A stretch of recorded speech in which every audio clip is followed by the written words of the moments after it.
when it comes to the inflation rate. Now, what we do know, Janet, is it is going down. That's the good news. Yeah. In fact, just today, as we record this show on Wednesday, May 10th, the April inflation rate came out, and it is under 5 for the first time in 2 years, but still high.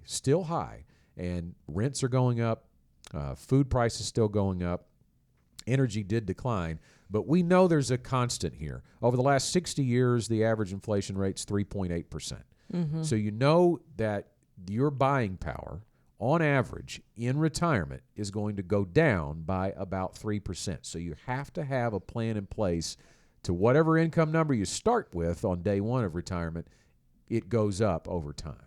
So I think your key phrase here that you're looking for, Wayne, is the ability to outpace inflation. Yeah. That is the primary goal. And here's one of the ways that you don't do that.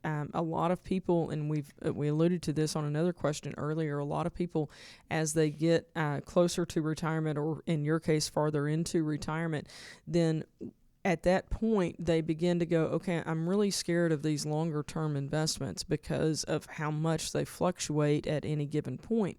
And so they begin to go very conservatively. So let's think about a CD as an example. If you put $100 in a CD, now they're paying between 4 and 5%. So let's just say a year down the road that you've got $104. Well, think about what happens. You do have more dollars. So you've made this conservative play, or it felt conservative, and you had $100. Now you have $104. It feels like a win, but we're not done yet. Who's going to want a portion of your earnings? Uncle Sam is going to want a portion of them, and the state of Arkansas is going to want a portion of them. And so you have to deal with state and federal taxes that take some of those $4 that you have. And then you have the very question that you've asked about, you have the impact of inflation. So let's say that after you've paid your state and federal taxes, that instead of $104, you now have $103. Well, with inflation at just below 5%, you're actually at about $98 or so in purchasing power. So your $100 is now really worth $98. Even though you have $103, it's really only worth $98.